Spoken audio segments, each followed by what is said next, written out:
Assalamu alaikum, students of class 4.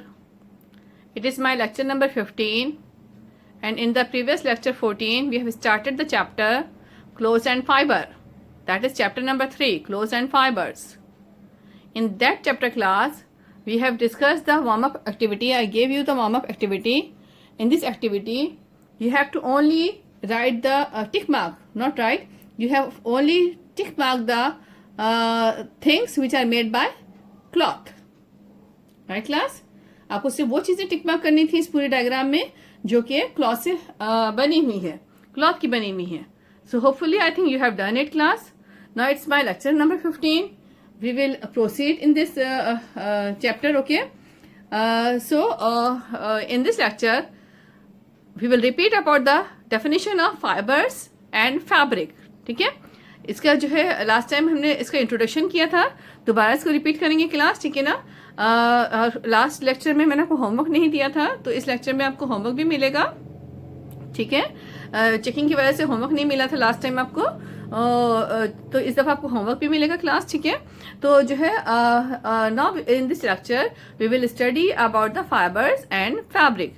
Right, first of all you know that what is the importance of the cloth. सबको पता है कि cloth की क्या importance है, हमारी नीड है, बेसिक नीड है क्लोथ. ठीक है, it covers our body, it protects our body from the different type of season and it gives the it makes us pretty. ठीक है ना, इट मेक्स अस कंफर्टेबल. ठीक है, अच्छा हमें खूबसूरत बनाता है, हमें हमें कंफर्टेबल बनाता है, हम अच्छे अच्छे क्लोथ कैरी करते हैं. ठीक है, तो इससे जो है जो है हमें प्रोटेक्शन मिलती है, कंफर्ट मिलता है हमें. ठीक है, अच्छा फील करते हैं हम. ठीक है, और बहुत ही सिविलाइज्ड फील करते हैं क्लोथ्स वेयर करके. तो ज़ाहिर clothes are very very important for us. Now what are the fibres. ठीक है ना, फाइबर्स के बारे में हम पढ़ते हैं class. Now fibres, plus fibres, what is the fibre. ठीक है, फाइबर क्या होता है. ठीक है, सिंपली हम फाइबर कहते हैं धागा, थ्रेड. ठीक है, सेंस में लेते हैं हम. ठीक है, so clothes, look at the page number 18 class. Clothes are made from long thin strands और threads of material called fibres. ठीक है, जो थ्रेड, सिंपली जो थ्रेड होता है. ठीक है, क्लोथ जो है बहुत सारे थ्रेड से, लॉन्ग थिन थ्रेड से मिलके बनते हैं. ठीक है, लॉन्ग थिन थ्रेड्स. ठीक है ना, बहुत सारे लॉन्ग थिन धागों को बहुत खास तरीके से, खास पैटर्न में मिलाकर जो है क्लोथ्स बनते हैं. तो सो लॉन्ग थिन स्ट्रैंड्स और threads of material are called as fibres. यानी जो भी मटेरियल है, जो क्लॉथ है, जो भी मटेरियल है, उसमें जो लॉन्ग थिन थ्रेड्स जो होते हैं. ठीक है, यानी जो मटेरियल है वो थ्रेड से मिलके बना है, धागे से मिलके बना है, थ्रेड से मिलके बना है. ठीक है, तो जो लॉन्ग थिन मटेरियल है वो, उसे हम क्या कहते हैं, that is called as a fibre. क्या कहलाता है, it is called as a fibres. ठीक है, अच्छा वन मोर थिंग, स्टूडेंट जो है थोड़ा कंफ्यूज हो जाते हैं क्लास. ठीक है, एक चीज मैं क्लियर कर दूं पहले.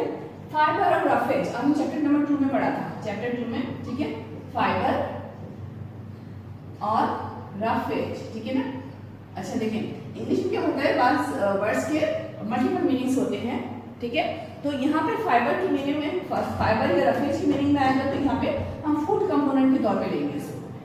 ठीक है, food component, it will be considered as the food component. Right class. Otherwise if you talk about the fibre then it will be taken in the sense of clothes. ठीक है, तो स्पेलिंग दोनों की सेम एक ही है, तो आपको कोई कंफ्यूजन ना हो. इसकी जो सेंटेंस के अकॉर्डिंग या इसका जो सिचुएशन के अकॉर्डिंग इसकी मीनिंग जो है हम वो लेते हैं. ठीक है, यहाँ पे फाइबर्स है थ्रेड की मीनिंग में. ठीक है, और यहाँ पर फाइबर्स है फूड कंपोनेंट की मीनिंग में. Okay, so it is the difference between this two. अच्छा, एक और डिफरेंस भी है क्लास, छोटी सी इंफॉर्मेशन है लाइक. ठीक है, अब बच्चे बस कंफ्यूज होते हैं. There are two words, cloth. ठीक है, and there is a word cloth. ठीक है, what is the difference between this two. ठीक है, क्लॉथ, क्लोथ. ठीक है ना, क्लोथ यानी क्लॉथ कपड़ा, एक कपड़ा. ठीक है ना, क्लोथ यानी क्लोथ भी सिंगल मीनिंग नहीं है. ठीक है ना. अच्छा, क्लॉथ क्या होता है, दैट इज अनस्टिच्ड. अनस्टिच्ड जो कपड़ा होता है क्या कहलाता है, क्लॉथ. और जो स्टिच्ड होता है क्लास, स्टिच्ड जो कपड़ा होगा, यानी जो सिला हुआ है, स्टिच कपड़ा है, उसे क्या कहेंगे, क्लोथ. अगर इसको प्लूरल कर लेंगे तो हम, it will be written like as clothes. Plural में, ठीक है।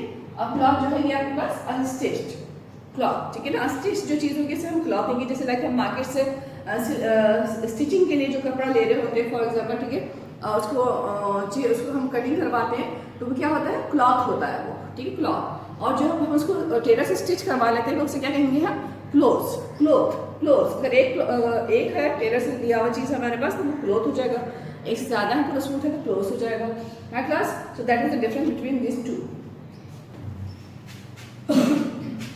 Sorry, next term is the fabric, ठीक है। फैब्रिक का वर्ड भी आपने कई दफा सुना होगा क्लास, ठीक है। Now what is the fabric?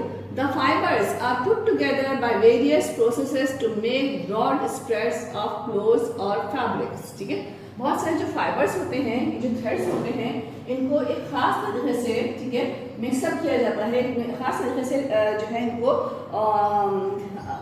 जो है इनकी लाइक उनकी ज्वाइनिंग की जाती है, ठीक है, इनको ज्वाइन किया जाता है और उससे जो चीज़ बनता है, उससे क्या चीज़ बनती है, उससे क्लोथ्स बनते हैं, ठीक है ना। वो क्लोथ्स के कहलाते हैं क्लास, वो that cloth is called as the fabric, ठीक है ना। जैसे हम बात करते हैं इसका फैब्रिक अच्छा है, इसका फैब्रिक अच्छा नहीं, बस हम किसी क्लॉथ को टच करके जो है ना, क्लॉथ को टच करके हम बात कह रहे होते हैं इसका फैब्रिक अच्छा है, सॉफ्ट है, इसका फैब्रिक बड़ा हार्ड है, रफ सा है, ठीक है, ऐसी बात करते हैं ना क्लास। तो क्या होता है, मटेरियल, यानी जो मटेरियल है वो कैसा है, फैब्रिक कैसा है इसका, ठीक है। तो फैब्रिक कैसे क्या होता है, जो बहुत सारे थ्रेड्स जो है आपस में डिफरेंट, वेरियस मीन्स डिफरेंट, ठीक है, डिफरेंट प्रोसेस के थ्रू एक खास किस्म का क्लॉथ फॉर्म करते हैं, तो उससे जो चीज़ बनती है that is the fabric. For example curtain, ठीक है ना, कर्टेन है, ठीक है, ठीक है, कर्टेन है, राइट क्लास। अब कर्टेन का क्या है, पूरा जो पीस है can be called as the fabric. ये फैब्रिक कहला सकता है कि फैब्रिक है ये, ठीक है, सिल्क फैब्रिक है, कॉटन फैब्रिक है, राइट, इट डिपेंड्स कि क्या है, उसको टच करके या देख के बता सकते हैं। तो जो थ्रेड्स को डिफरेंट वेज में ज्वाइन करने के बाद, okay now class we will move towards the homework, ठीक है ना। the homework for today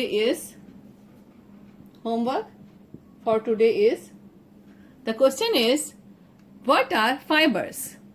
Question number 1 of this chapter is what are fibers? Okay class, now look at the answer. For the answer class, how will you write the answer? You know that first of all you will put the heading of fibers. Fibers की आप heading डालेंगे, fibers, ठीक है ना, fibers की आप heading डालेंगे class.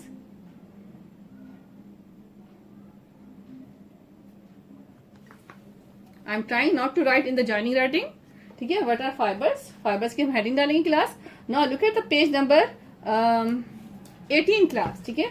Page number 18 पे देखें आप, page 18, look at its first line, okay, now look at its the first line of the page number 18 class। ये है देखिए फर्स्ट लाइन, पेज नंबर 18 की फर्स्ट लाइन, ठीक है। the answer is that clothes are made from long thin strands or thread of materials called fibers, ठीक class. clothes are made from long thin strands or threads of material are known as fibers. It is your question number 1. Now question number 2 class. Move towards the question number 2.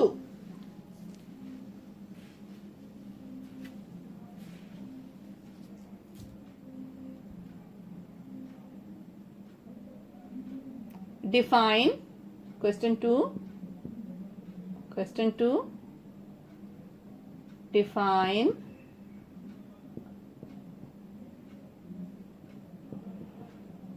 fabrics, ठीक है। in answer you will put the heading of fabrics, then move towards the page number 18। Page 18 की तरफ देखें class, page 18 पे चले, ठीक है। at the page number 18 class,